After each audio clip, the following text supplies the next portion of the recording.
Hi guys, welcome back to my channel. If you're new here, my name is Diamond and I post about books. If you're not new, welcome back to today's craziness. Today we are ranking all the books that I have read in 2024. Now I know I'm a little bit late and everybody has already posted their videos, but honestly I don't really care. Anyways, this video shouldn't be as long. I'm fingers crossed hoping, because you have already heard my thoughts on all of these books, so there really is nothing to talk about. But nonetheless, I can't control when I yap, so we'll actually see if I do yap about anything. Anyways, let's get started.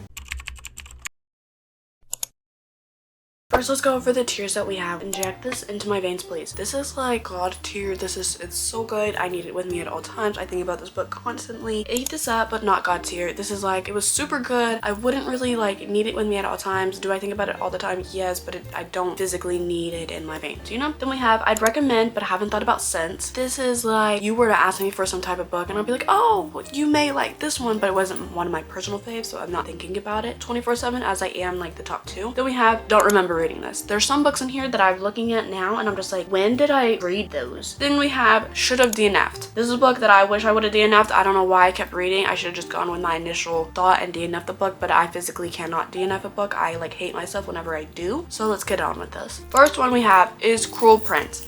I honestly think I should have DNF'd. Y'all know how I feel about this. I was misled into it. I thought it was going to be like a romantasy. It was not. I'm going to try it again. Don't worry. But should have DNF'd. I think I would have thought about it better if I would have DNF'd it. Then we have Unite Me. This is a novella. I'm gonna be honest with you. I don't remember reading this. I remember Aaron getting shot and he was like, she chose to shoot me. And that's about as much as I remember from that book. Yeah. But I mean, like, period. It was good at the time, I guess. Then we have Felony Ever After. I should have DNF'd this. I don't even know what was happening in this book. It was like kind of all over the place. It was low-key weird, low-key like, what did I just read? But you know, should have DNF'd. Then we have Restore Me. I think I ate this up, but not God tier. And the only reason why it's not like, I don't think about this often, towards the end of the book where Juliet gets, I don't want to spoil anything, but like stuff happens to Juliet towards the end of the book. Low-key was rocking with that whole entire ending. The first half of the book sucked. It was terrible. When you got to the ending of the book and I was like, oh my gosh. So I think about it all the time, but it's not like God tier, you know, where like I need it in my veins, you know? Then we have Percy Jackson. I would recommend, but I really haven't thought about it since. And I'm being completely honest with you, I have not thought about this book since I read it. Do I plan on reading the rest of the series? Yes. Do I plan on watching the show? Yes. When? I don't know, but I do plan on reading the rest of the series. I just haven't thought about it that much. I wasn't that deeply connected to it as a lot of y'all were. Sorry. I don't know. Then we have Binding 13. Inject this into my veins, please. Binding 13 is such a good book. If you're hesitating on starting it, I would say 16 and up read it, because it is not a YA book. I don't know why they say it's YA. It is not. If you are looking for a sign to read the book and you just don't know because you're not really like, I don't know, this is your sign to go read it. I promise you, you will love it. The found family, everybody in it, it's such a good book. I wish I would have read it sooner, and then I also wish I could read it again for the first time, but I can't. And yeah, so now I'm really sad about it. Then we have Collided. I'll be so honest with you, I don't remember reading this. Like, I remember bits and pieces of reading it, but I honestly have no like reconciliation, whatever it's called, reconciliation, you know what I'm trying to say. I don't remember. I know he's a race car driver and she's like the dad of his company. Like, what? She's the daughter of his company that he works for. Like, the dad is the guy's boss and then she is the daughter of the dad of the boss. My point is, I don't remember clearly. Then we have the Hawthorne Legacy. I'd recommend, but I haven't thought about since. This is kind of how I feel about all of the Inheritance Game series. The first one's good. I love that book. The second one, the third one, I'm about to read the fourth one. They all kind of just were like, to me, I don't know, it felt like dragged on. I didn't really care for it. Like, the first three, they're good. Then we have Mist and Fury. Inject this into my veins at this moment. I love that book. I think that's my favorite book out of all of that series, and it probably will be my favorite book out of the whole entire series. Yeah, I love this series. I love Feyre. I love Rysand. I love Found Family that is formed with the Night Court group. I love this book, okay? Then we have A Court of Thorns and Roses. I low-key honestly should have DNF'd. But if you think about it, I should have DNF'd it, but like really, I couldn't have DNF'd it because then I would never have got to Mist and Fury. But my logic is, A Court of Thorns and Roses was incredibly boring until like the last 50 pages. It was incredibly boring until we get to the Under the Mountain scenes, and then it was like, okay, it was picking up. Until you get to that point, it is incredibly boring. It's so like drawn out, so much info dumping. I couldn't do it. Then we have the Inheritance Games. Ate this up, but not God tier. I was rocking with the whole mystery. I was rocking with having to choose a brother. Like, it was so good. Second book, good, not as great. Third book, I was like, oh my gosh, when is this gonna end? Speaking of it, I know it's somewhere in here, Final Gambit. Honestly, should have just DNF'd. It was good. It was good, don't get me wrong. But I was just so like, oh my gosh, the series just keeps going and it goes and it goes and it doesn't stop. Like there's like 3 other books that I now have to read. And it's just like, when is it gonna end, my brother? We solved I don't know how many mysteries. Found the uncle. We didn't find the uncle. I don't know if he was actually an uncle. I think he was the son of, I don't know who he is, but we found it, then we lost him. The whole point was to find him and then we didn't even get to keep him once we found him. Excuse me? We did all of that for what? Then we have The Spanish Love Deception. Now I'll be honest with you. I remember reading it. I remember loving it. But like, do I think about it? I'd recommend it to someone. Like if you want like a cute travel romance fake dating trope, I would recommend you to go read this one. But I haven't thought about it since. Honestly, I have not. But it was a good book and I know I did like it. And Aaron, I think his name's Aaron Blackford, is the standard of a man. He is, whew, chef's kiss. Then we have Rock, Paper, Scissors. Inject This Into My Veins. This is like the best thrillers I think I've ever read. I don't think I've ever read a thriller this good. It was so good. It was so great. I loved every aspect of it. I thought I understood what was happening, turned around, didn't know what was happening, thought I figured it out again, turned around, got slapped in the face, and I was like, what did I just read? So if you need a thriller, I'm telling you right now to read that book. That book is so good. Then we have Scream for Us. I don't really know what came over me to read this, but I low-key honestly should have DNF'd it. It was only like 95 pages too. It was like the shortest book I think I've read that year. Girl, what was I reading? And like everyone on TikTok was hyping it up too, and I was just like, this was so boring. Like there was nothing like good about it. Like I feel like it was all over the place. Nothing really kind of like made sense. First we were in a house, then the house caught on fire, then we were at another house party, then we ran away from the cops because the cops were looking for. I was confused. I was deeply confused and concerned. Okay, then we have Hooked. I remember reading this. I'm gonna be totally honest. No, actually, I did kind of eat this up. I read it in a day. Let me not lie. I read it in a day. I ate it up. I'm low-key rocking with the retelling of Peter Pan. It was good. I liked the guy to an extent. I didn't really care for the girl. She was kind of low-key annoying. And so was her dad. But the point is, not God tier, but I ate it up. I finished it in a day. Then we have God of Malice. I want to say ate this up, but not God tier. Again, I love that series. If you want a good dark romance series, read Rena Kent. Her books are like chef's kiss. I love all of them. Okay, then we have Yours Truly. Inject This Into My Veins. So I resonate with it a lot more than I thought I would, and it was such a cute, like, sweet romance. Abby Jimenez really does know how to write her romance books, and it's like chef's kiss. Then we have King of Sloth. I'd recommend. Haven't thought about it since. Honestly, King of Sloth did drag towards the end of the book. It was like kind of boring towards the end of it, and I was just like, okay, we can wrap this up. There's no need for all this. But I did like it. I did love it. I do think about them from time to time, but it's not one of my personal faves out of the King of Sin series. Then we have Silent Vows or something like that. I should have DNF'd this. There's something about mafia romance books that is just making me like question, do I even like mafia romance? But I finished them so quickly. Like I eat them up, but I absolutely hate them. We're gonna move it on. Because I do remember at one point I did kind of like the guy because he was like,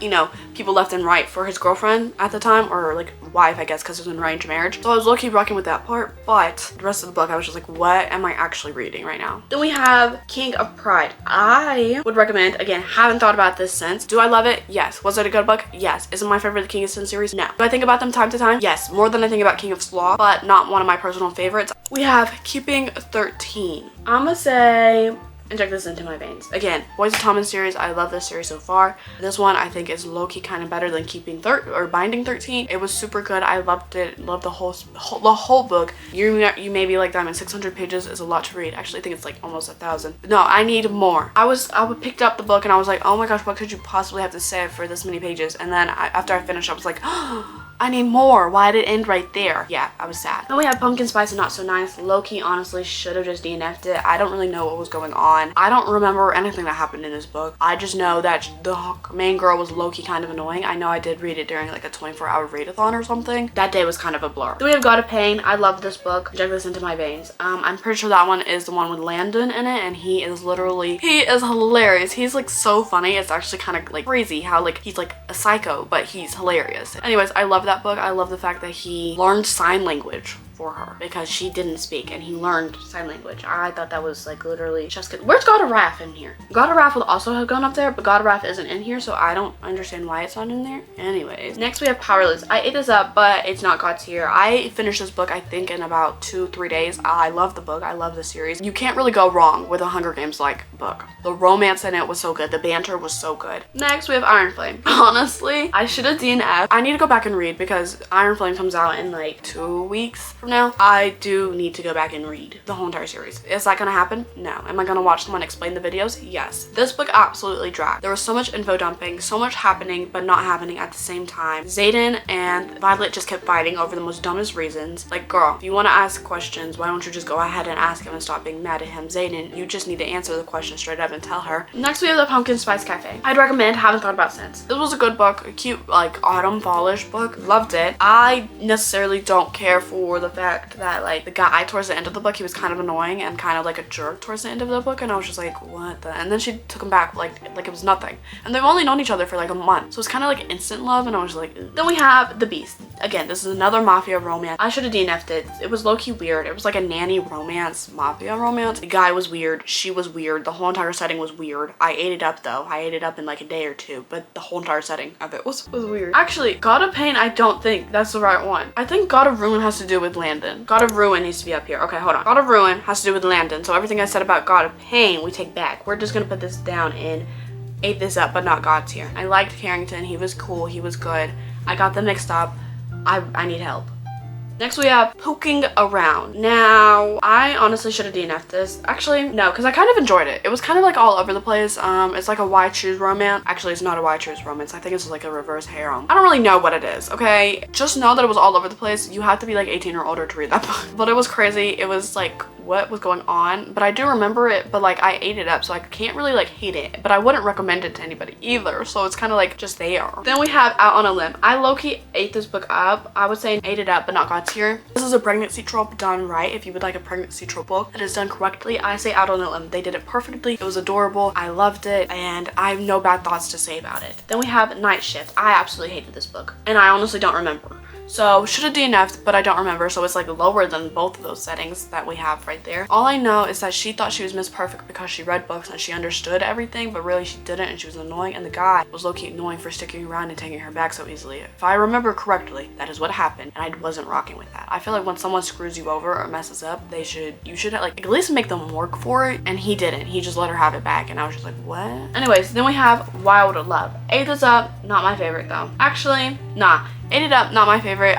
Nah. See, because like, I would say, I'm gonna keep it right there. I love the book, love the series already. So far, Elsie Silverhead does great with country romances. Is it my favorite? No, inject it into my veins. I can't. Inject it into my veins. I love Rosie. I think Ford is his name. I love Cora. I love the whole entire series. I love them both. I think it was a good one. I don't really know what I was, because like, I don't want it in my veins, but like, I do love the series. I'm gonna move it down. We're gonna move it down. Then we have The Striker. This is ate up, but not God's here. I love Asher. I love Scarlet. I love the series together. I can't wait for Defender to come out. Anna Wong does great. This is our first sports romance, and it was a good one. It was really good. Then we have Wild Eyes. I must say, for Wild Eyes, I'm gonna say inject this into my veins. There is something about a single dad romance that will do it for me every time. And then on top of it, she added a country romance. Y'all know those are my two weaknesses when it comes to like type of romance books. I love those type of romance, and she added both of them into it. She knew what she was doing, and I loved it. Then we have God of War. I'd recommend, but I haven't thought about since. This, I think, is the only book out of the Raina Kitten series that I did not care for. I did not like how she forgot everything and then had to like was a jerk to the guy. I didn't like the fact that he kept ignoring her in a sense. It kind of felt like miscommunication trope. Didn't care for it. It is a good dark romance. It is a cute one towards the end of the book, but towards like the beginning of the book, I was just like, ugh.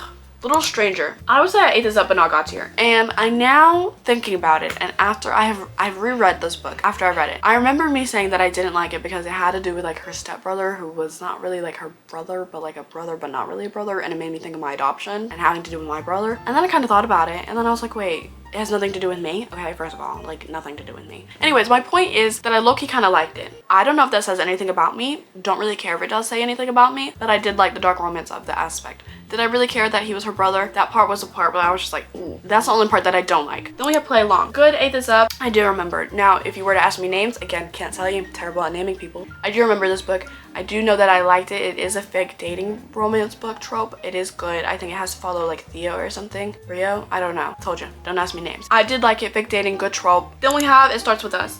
I'd recommend, but haven't thought about it since. And that is just pure honesty. Not even separating the artist from the art. Like, do I care for Colleen Hoover? No. Separating the artist from the art, okay? We're not even thinking about Colleen Hoover at the moment. We're just thinking about the book. It was an okay book. Same with It Ends With Us. It was an okay book. It was actually decent. There wasn't anything bad. I think if you're going through the stuff that happens in It Ends With Us, it is a good representation of what it is to look like. And as someone who has seen someone go through it, I can say that it is a good representation. Now, It Starts With Us, I didn't really care for. I felt like it literally could have ended with It Ends With Us. I didn't really think we needed this one. But yet again, I did like Atlas's story. I did like Lily's story and how Atlas played a role in Lily's story. I did like it. I would recommend. I haven't thought about it since. And that's just how it is. Separating the art from the artist. I do not care for Colleen Hoover. I do not care for how she advertised everything. I do not care for like Ugly Love. Separating the art from the artist again, okay? That is it for today's video. If you like this, make sure to do all the YouTube like, comment, subscribe, thumbs up, all that YouTube stuff. New video out next Saturday. Thank you so much for 12K. I love you all. Thank yous.